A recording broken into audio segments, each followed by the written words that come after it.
করেন আব্দুল লতিফ সিদ্দিকী। দুপুরে রাষ্ট্রপতি আব্দুল হামিদের সঙ্গে সৌজন্য সাক্ষাৎ করেন প্রধানমন্ত্রী শেখ হাসিনা।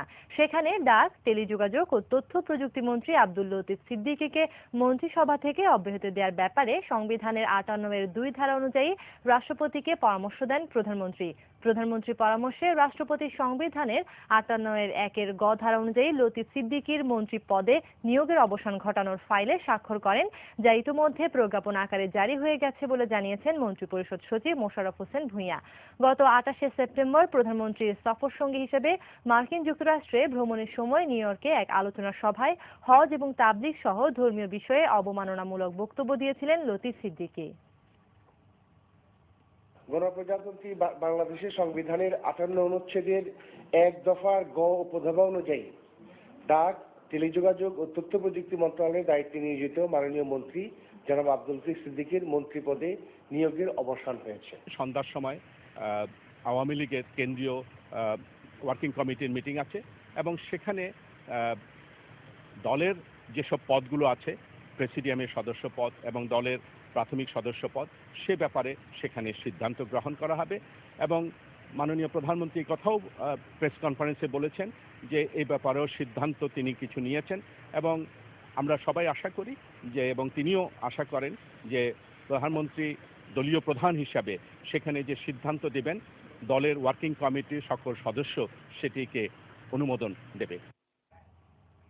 কক্সবাজারের টেকনাফ থেকে নির্বাচিত আওয়ামী লীগের এমপি আব্দুর রহমান বদিকে কারাগারে পাঠিয়েছেন আদালত। সকালে আদালতে হাজির হন কক্সবাজারের টেকনাফ এলাকা থেকে নির্বাচিত সাংসদ আব্দুর রহমান বদি। দুদকের মামলায় উচ্চ আদালতের দেয়া আগাম জামিনের মেয়াদ শেষে মুখ্য মহানগর হাকিম আদালতে আত্মসমর্পণ করে জামিন প্রার্থনা করেন তিনি। কিন্তু জ্ঞাত আয় বহির্ভূত সম্পদ অর্জনের অভিযোগে মামলাটির শুনানি শেষে মুখ্য মহানগর হাকিম জামিন আবেদন নাকচ করে আদালতে পাঠানোর নির্দেশ দেন।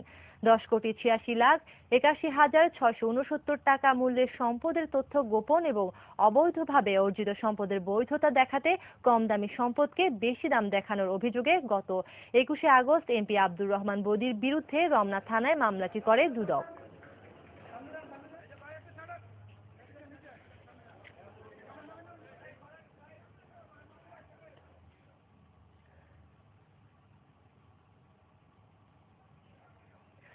বিএনপি জামায়াত সরকারের গণপূর্ত প্রতিমন্ত্রী আলমগীর কবিরের প্লট বরাদ্দের দুর্নীতির মামলা তদন্তের তথ্য দিতে দুদকের কাছে সময় চেয়েছেন সাবেক মন্ত্রী মির্জা আব্বাস।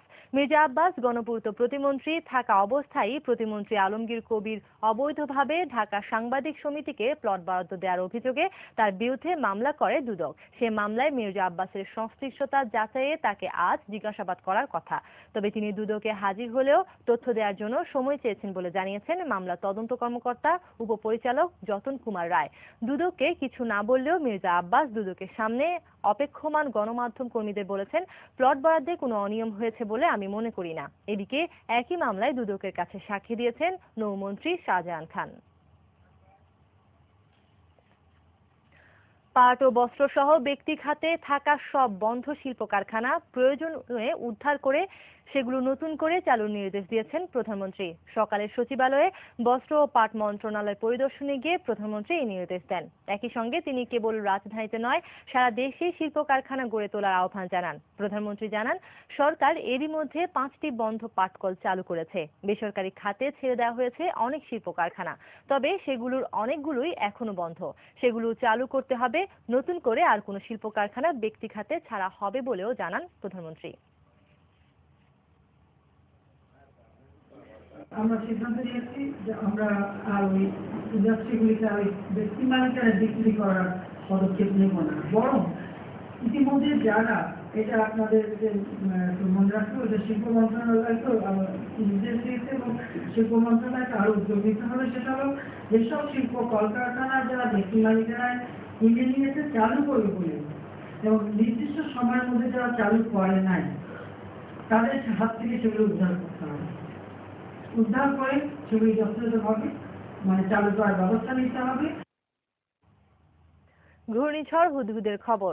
ঘন্টায় 180 কিলোমিটার বেগে ভারতের অন্ধ্রপ্রদেশের বিশাখাপত্তনম উপকূলে আঘাত হেনেছে অতি শক্তিশালী ঘূর্ণিঝড় হুদহুদ। ঘূর্ণিঝড়ের আঘাতে বিশাখাপত্তনম এবং শ্রীকাকুলাম জেলায় 6 জনের মৃত্যুর খবর পাওয়া গেছে। আজ স্থানীয় সময় সকাল 11:30টার দিকে বিশাখাপত্তনমের কৈলাসনগরের প্রথম আঘাত হানে ঘূর্ণিঝড়টি। মুহূর্তে শহরটির বিদ্যুৎ সংযোগ বিচ্ছিন্ন হয়ে যায়। আঘাত হানার পর থেকে পরবর্তী 6 ঘন্টা ঘূর্ণিঝড়টি শক্তিশালী থাকবে এবং ঘন্টায় 200 কিলোমিটার বেগে এটি উপকূল অতিক্রম করতে পারে বলে জানিয়েছে ভারতের কেন্দ্রীয় আবহাওয়া দপ্তর IMD। এর প্রভাবে আগামী 48 ঘন্টা প্রবল বৃষ্টিপাত এবং ভূমিধসের আশঙ্কা রয়েছে।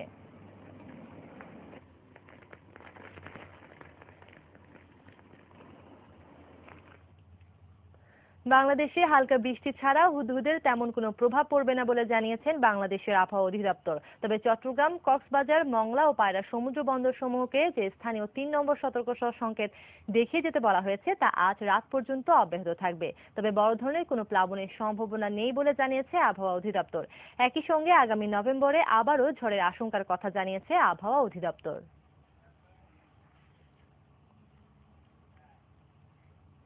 দেশের বিভিন্ন স্থানে সড়ক দুর্ঘটনায় শিশু সহ মারা গেছেন 14 জন। কুমিল্লার 14গ্রাম ঢাকা চট্টগ্রাম মহাসড়কে যাত্রীবাহী বাস ও ট্রাকের মুখোমুখি সংঘর্ষে নারী ও শিশু সহ 7 জনের মৃত্যু হয়েছে। এ ঘটনায় আহত হয়েছেন আরো 29 যাত্রী। সকাল 6:45টার দিকে 14গ্রামের মিয়া বাজার হাইওয়ে হোটেলের সামনে এই দুর্ঘটনা ঘটে। পুলিশ জানায়, ঢাকাগামী একটি মালবাহী ট্রাকের সঙ্গে মিয়া বাজার হাইওয়ে হোটেলের সামনে বিপরীত দিক থেকে আসা শিকদার পরিবহন নামে একটি যাত্রীবাহী বাসের মুখোমুখি সংঘর্ষ হয়। এতে ঘটনাস্থলেই ট্রাক চালক ও তার সহকারী এবং বাসের 4 যাত্রী মারা যান। 14গ্রাম উপজেলা স্বাস্থ্য কমপ্লেক্সে নিয়ে যাওয়ার পর আরও এক যাত্রীর মৃত্যু হয়। এদিকে ঢাকা চট্টগ্রাম মহাসড়কে ফেনীর কসকায় যাত্রীবাহী বাস খাদে পড়ে 3 জন নিহত ও আহত হয়েছে আরো 10 জন। সকাল 8:30টার দিকে চট্টগ্রামমুখী বাসটি নিয়ন্ত্রণ হারিয়ে খাদে পড়ে গেলে হতাহতের এই ঘটনা ঘটে।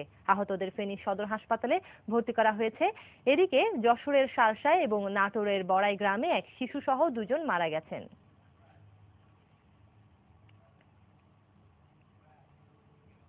এই ছিল নিউজ নাও। সঙ্গে থাকুন, দেখতে থাকুন এটিএন নিউজ। এটিএন নিউজের ব্রেকিং নিউজ মোবাইলে পেতে টাইপ করুন